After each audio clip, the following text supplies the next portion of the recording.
Hi folks, it's been about a month. I seem to be making less videos these days. There's no real reason for that other than I feel that I'm maybe running out of new things to say, and I don't really want to make videos that are just me repeating myself. Even though you may have to look back quite far in my video archive to find certain topics covered. Anyway, I've been asked to talk about near-death experiences.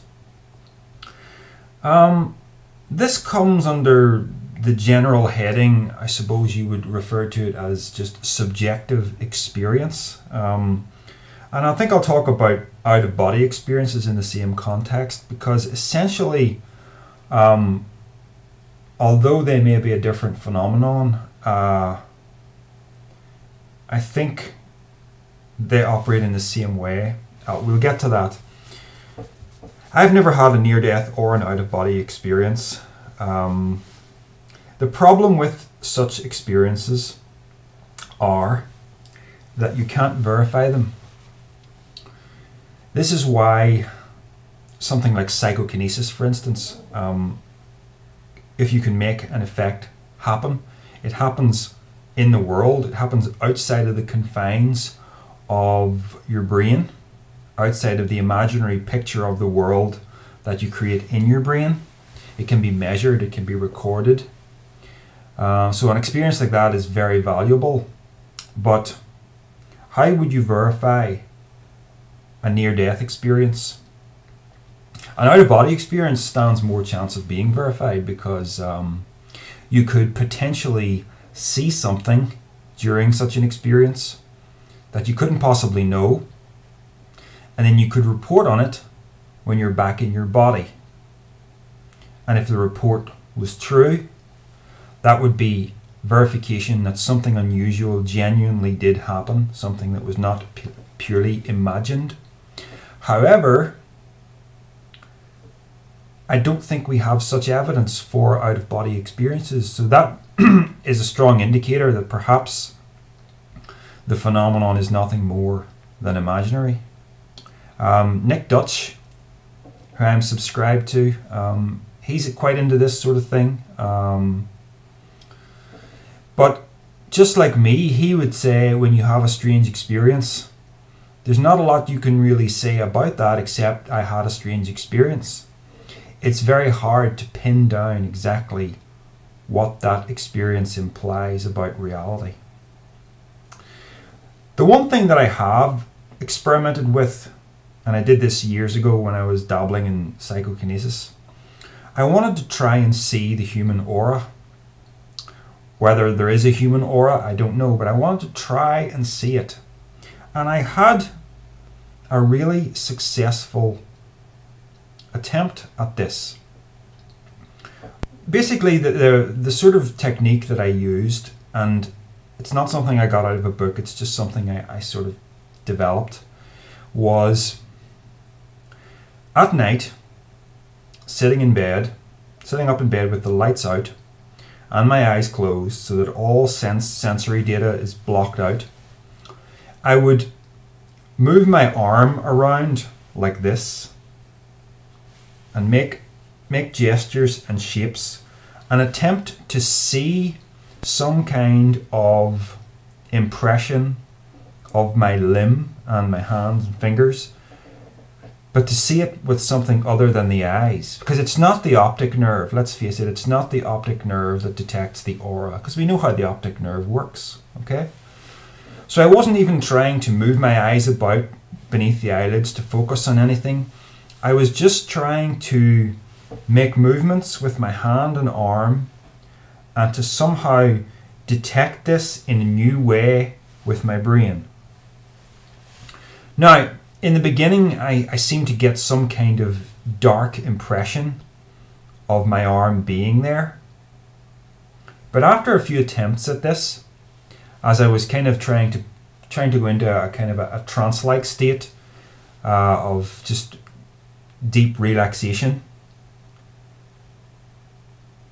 out of nowhere, suddenly, my whole arm and hand turned into how do I describe this? It was as if clouds of purple steam were billowing out of my arm. That's what it looked like, because this is not true vision, right? This is the only way I can describe it. Now, what's particularly notable about this experience is that I didn't have any preconceived notion of what I should see, and yet this is what I saw. And it surprised me, because the first thought I had in my head was, my goodness, there's all this energy that is just constantly billowing out of me all the time, and I have no normal perception of this, but it's there. So that was my thoughts on it. So I had the experience, and I was excited about it, and the experience ended, and that was fine. And I've managed to experience something like that more than once, although not as strongly as that one time. So I instantly, carried away by the excitement, I instantly felt I had had a paranormal experience and that it was definitely true. But then when you let that sit, if you're a rational, skeptical person like me, when you let that sit for a while, you realize I have got absolutely no way to independently verify whether I had a real experience or whether my mind was just playing tricks on me. And a lot of strange experiences are reported to happen when people are in bed at night, when they just wake up in the middle of the night. And that's the very time when your brain is not working correctly, when it's on the verge of sleep. So I was sleepy at the time. So I don't know what to make of that experience, and if I'm perfectly honest, I am far from convinced that I had a real paranormal experience there.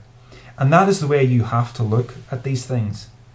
Unless I can independently verify that by some means, it just becomes a vaguely interesting experience that I had at one time and that I've filed away somewhere. So the same applies to out-of-body experiences and near-death experiences. Near-death experiences are especially difficult because nobody knows about the afterlife. So if you had a near-death experience of some form of afterlife and you came back and you told people about it, maybe you wrote a book about it, as some people have done, we can't go to that afterlife and say, hey, you were right, that's the way it was. And we can't come back and confirm that for anybody. So just like your brain is malfunctioning when you're in bed at night on the verge of sleep, malfunctioning is maybe the wrong word. It's not working optimally, let's put it that way. The same is true when you're dying. Your brain is shutting down. So it stands to reason that you might have some very bizarre experiences of consciousness in that moment, in those few moments. I think the most damning aspect of the whole thing is the fact that if you take all of the research on near-death experiences, and I've by no means read a huge amount of it, I'm really going by a summary given by Sam Harris in his latest book, Waking Up, subtitled A Guide to Spirituality Without Religion. It's quite an interesting book, actually. He has a chapter on near-death experiences, and overall he just has to admit that there is no consistency of reporting. One person will say something, another person will say something out. Some people will have heavenly experiences, some people will have hellish experiences. It sounds very much like the sort of thing that might happen to you if you take a psychoactive drug. You might have a good trip, you might have a bad trip. So there's very little you can say. Aside from the subjective experience side of things, philosophically speaking, I don't believe in any kind of afterlife. I have come to the understanding that mind-body dualism, the belief that there's a little man sitting in here, right, driving this body, that is a false view of reality. The mind is not and cannot be separate from the brain. Because if you damage the brain, you damage the mind. There is a complete dependency between mind and brain that you just can't get around. You could really think of the brain as the physical manifestation of the mind. Therefore, you don't have a mind without a brain. And they are so intertwined. It's not like the mind causes the brain, or the mind causes the physical reality that you live in, because you can damage the brain and damage the mind. So you have a problem there if you make mind primary, brain secondary. There's other problems also if you make brain primary and mind secondary, because consciousness can't really be understood just in terms of physical matter. It has always resisted explanation in that way, what we call the hard problem of consciousness. So it's not we shouldn't really understand ourselves in one way or the other.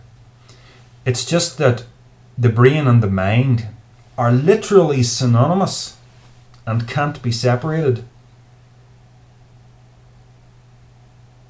So we have a kind of a natural intuition that's a false one, just like we have a natural intuition that the world is flat, because that's how we see it. That's a false intuition. The intuition that you're a little man driving this body, you are a soul, a psyche, a mind, that's a false intuition. Nothing can be separated from anything. It only exists as a whole. So the problem with near-death experiences, philosophically speaking, is that there's no you to go anywhere. There's just the whole. The entire universe is a unity. And that unity manifests itself as points of apparent separateness here in bodies. I know I would have to talk your ear off for half an hour before that would make sense to you, unless that's something you've looked into before. So we'll not go into that here. But even a near-death experience, even an out-of-body experience, I have a problem with that notion, because I don't believe there is a you to go have an experience. I don't think there's a thing that can travel out into the world. If there is any truth to the out-of-body experience phenomenon, or astral projection as it's sometimes called, I think it could be modeled as an experience of extrasensory perception. You still the mind, and it gives you an ability to perceive beyond the normal bounds that are imposed by the brain. I think the brain is a kind of limiter for consciousness. I could be wrong about that, but I think it's a kind of limiter. So through a meditative technique or going into a trance, you can perceive things that you can't normally perceive. Not very accurately though, probably, judging by the material that I've read on this. So I think an out-of-body experience is probably just a form of extrasensory perception. And a near-death experience is probably just a delusion. Sorry to be on such a downer about that, but the most important thing to me is to be rational and to be accurate.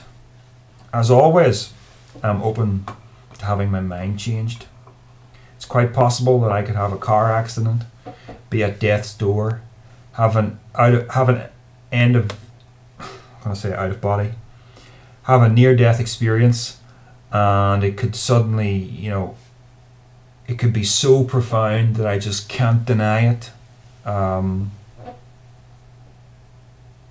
But subjectivity is like that, isn't it? It's hard to deny the things that affect your feelings deeply, but it's really important not to lose perspective. It was a long time before I really came to terms with psychokinesis being something real. I did months upon months of experiments with that before I was fully satisfied that I was observing a real phenomenon that wasn't explainable purely by mundane forces that we all know about, such as convection and magnetism and static electricity and whatnot. So we should apply this to all forms of dabbling into the paranormal.